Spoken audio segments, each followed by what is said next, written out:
tous. Ici, je vais vous expliquer la recette d'un pain au levain, bien meilleur pour la santé qu'un pain à la levure. Donc, je vais commencer par les avantages du levain. Donc, le levain, c'est une culture bactérienne qui est faite à partir simplement de farine et d'eau. Et ça permet au pain de devenir beaucoup plus aromatique, de se garder plus longtemps et d'être beaucoup plus digeste. Parce que le levain est composé de bactéries, en fait, comme vous voyez là, d'une soixantaine de bactéries et de champignons différents. Et ils sont spécifiques à l'endroit où on vit. Donc, en Chine, on va trouver des bactéries différentes de ce qu'on peut trouver en France, en Belgique, en Espagne. Donc, chaque levain peut être unique. Et donc, la première étape pour créer son pain au levain est donc de créer son propre levain. Donc faire du levain, c'est très très simple. Il y a, on va dire, deux méthodes. Donc la première, c'est simplement d'en demander à un ami, une petite cuillère à café par exemple, et ensuite on le multiplie en y ajoutant à proportion plus ou moins égale de l'eau et de la farine. Au bout de 2 jours, on peut avoir 300 grammes de levain bien actif si on le laisse à une température ambiante. Mais bon, si on ne connaît personne qui puisse nous en donner, on le fabrique soi-même. Alors pour ça, donc c'est une fermentation spontanée. Donc il suffit d'ajouter à proportion égale de l'eau et de la farine. Donc le jour 0, on commence, on ajoute 50 grammes de farine bio et complète avec 50 grammes d'eau de source. On mélange bien. On laisse reposer dans un endroit chaud, vers 25 degrés, près du four, d'un radiateur, ou si c'est l'été, c'est encore plus simple. Donc on referme avec quelque chose de non hermétique, puisque l'air doit circuler, donc comme une soucoupe ou un essuie-de-vaisselle. 2 jours plus tard, donc le jour 2, on renourrit le levain, on va dire. Donc on rajoute la même chose à ce mélange, donc 50 grammes de farine, 50 grammes d'eau. Le jour numéro 4, on refait encore la même chose, on rajoute, on mélange, on laisse toujours dans l'endroit chaud. Et normalement, déjà, à ce moment, on peut déjà voir des bulles qui se forment et une légère odeur. Et le 6e jour, donc 2 jours suivants, on peut voir normalement que le levain est prêt et qu'il a une petite odeur assez légère au début normalement, légèrement vinaigrée, je dirais. S'il a raté, c'est très possible aussi, puisque c'est une fermentation spontanée, donc peut-être que d'autres bactéries sont venues s'y frotter. Et bien là, on aura plutôt une odeur malheureusement de pourri, et là, il faudra recommencer. Donc c'est pour ça que emprunter le levain d'une connaissance est toujours une bonne idée, parce que là, on est sûr du résultat. Voilà, donc pour faire le pain, on utilise, là je vais faire un pain avec 1 kg de farine. On utilise donc le kilo de farine. Voilà. Avec, par kilo de farine, on met 20 g de sel. Donc en fait ça fait 2% tout simplement. Voilà. Qu'on mélange.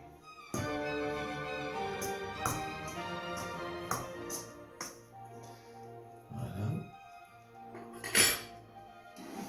Alors, on met en fonction des farines, et ça c'est difficile à donner une règle théorique parce que ici j'utilisais de la farine d'épeautre qui a un degré d'absorption qui n'est pas énorme, donc j'utilise 65% d'eau, mais on peut monter jusqu'à 70, 75%, 75% pour les Français.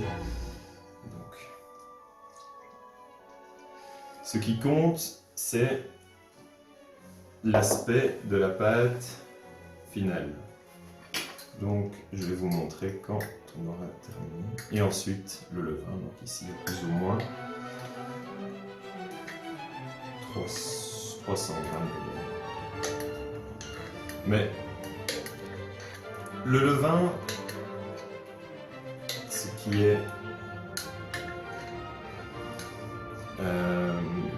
est important, le levain, donc c'est seulement compliqué la première fois qu'on fait du pain parce qu'il est liquide, il faut le nourrir tous les 2 jours.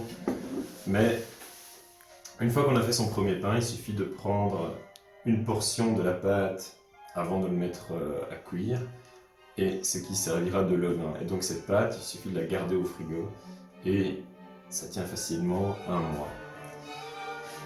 Donc voilà, après il n'y a plus besoin de jouer avec de la farine, de l'eau, tout ça. On prend à chaque fois un morceau de la pâte précédente, on le met simplement... Normalement, on peut le faire au robot. D'habitude je le fais au robot, mais là pour la vidéo, je vais le pétrir à la main pour montrer que c'est tout à fait faisable à la main aussi. Donc, on la mélange d'abord. Pour ceux qui ne veulent pas se mouiller directement avec une cuillère.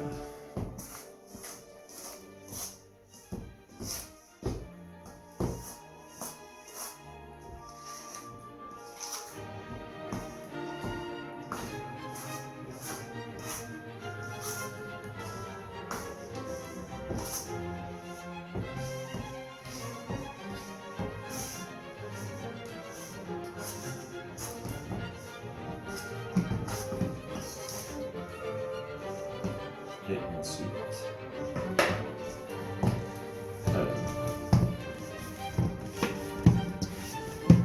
alors ça peut paraître liquide au début, et c'est normal parce que la farine va petit à petit absorber l'eau.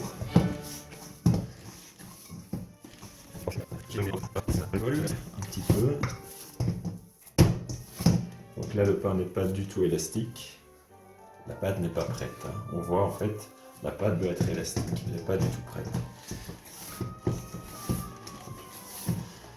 Comme ça, on verra la différence.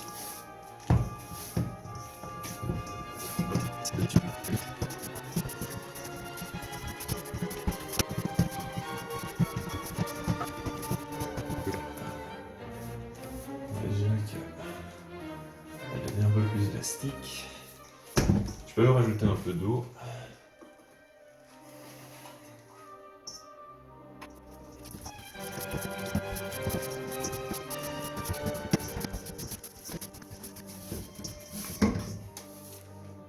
Donc on voit qu'on a une pâte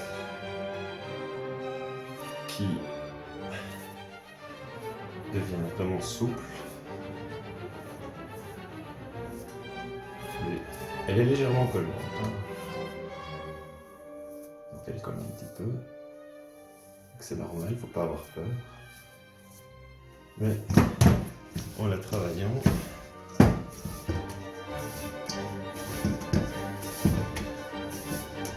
elle prend de l'élasticité.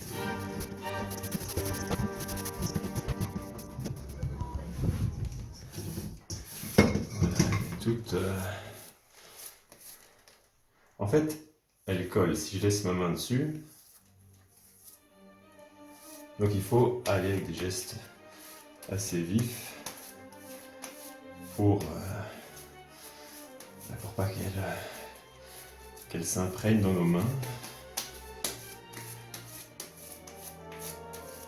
Alors là, elle est bien élastique.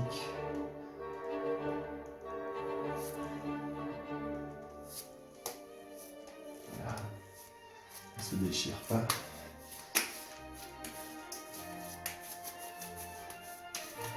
On fait une boule.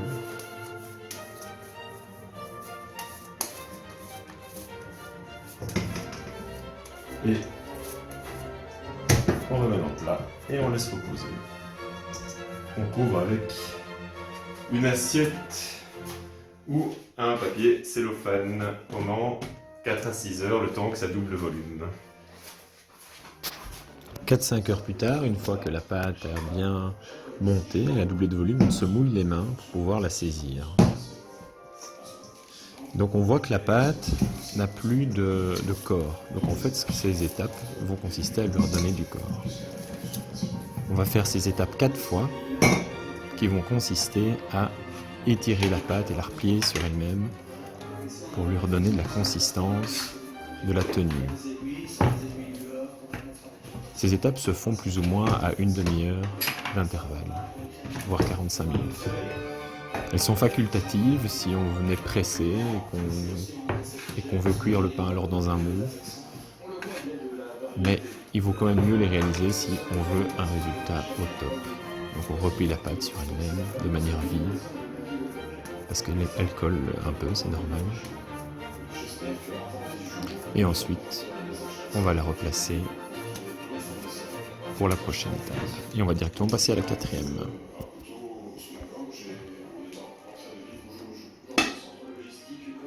Voilà.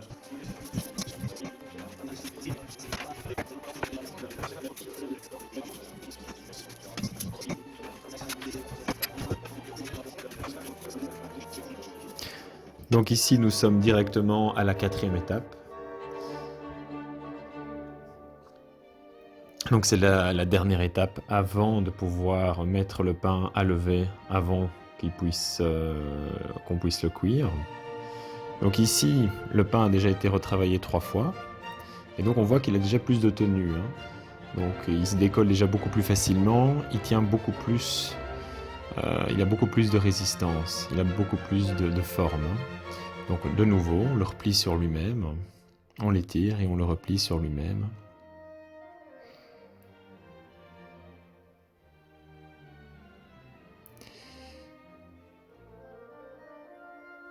On essaie toujours d'étirer, de tirer, de replier.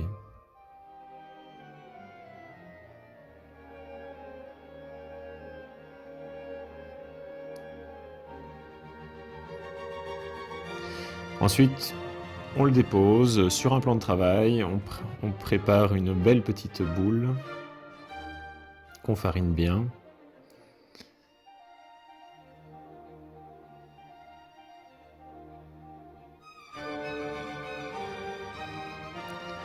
Ensuite, on va le placer dans le fond d'un saladier, d'une passoire à pâte par exemple. Il faut qu'il y ait des trous dans lesquels on place un essuie-de-vaisselle fariné, dans lequel on va ensuite placer le pain.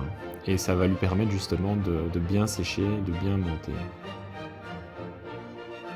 Et ensuite on referme et on attend une bonne heure et demie, voire 2 heures. Ok.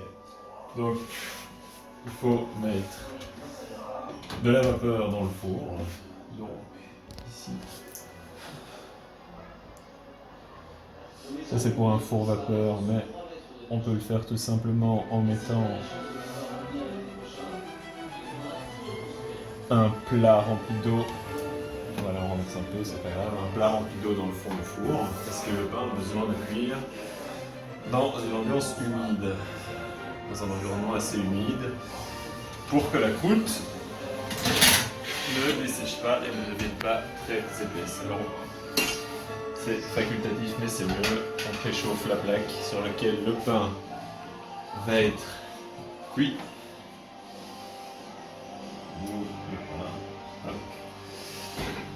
On le renverse délicatement sans se brûler. Voilà. C'est bien. Et on l'incise avec un couteau bien aiguisé pour qu'il monte, et on l'enfourne à haute température.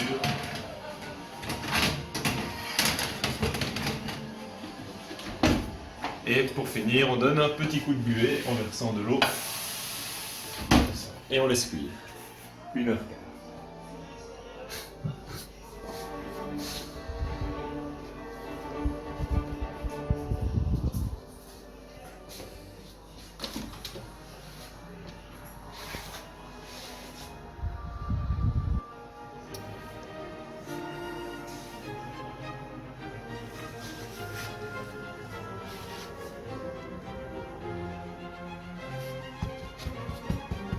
De sonner creux pour voir s'il est cuit.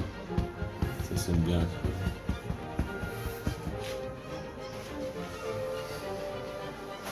Et on le laisse reposer 1 bonne heure parce que la cuisson continue encore à se faire lorsqu'il est à l'extérieur du four. Seulement après, on pourra le déguster. Voilà. Fini.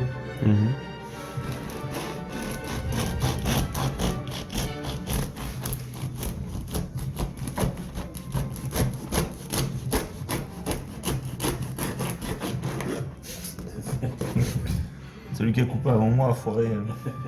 Il faut recommencer. Non, faut recommencer. Ouais, bah bon, on coupera.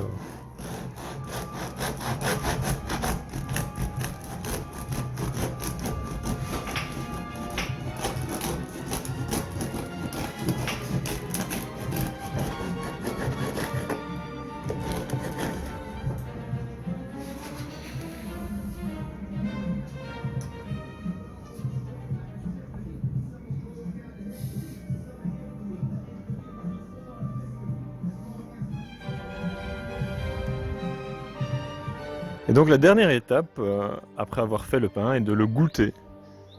Il faut le goûter par un chef cuisinier professionnel. C'est ce qu'on va faire ici.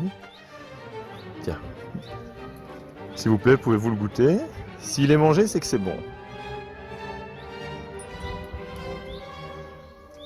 Voilà, ça a l'air quand même assez bon. Ok. J'espère que voilà, cette vidéo vous a plu, que vous allez pouvoir essayer et en profiter surtout. En tout cas, si les résultats ne sont pas extraordinaires au début, il faut quand même un petit tour de main, donc un peu de persévérance et vous aurez des résultats magnifiques. Ça vaut vraiment la peine de faire son pain soi-même pour tous les avantages que j'ai cités précédemment. Et voilà, donc bonne dégustation et à bientôt.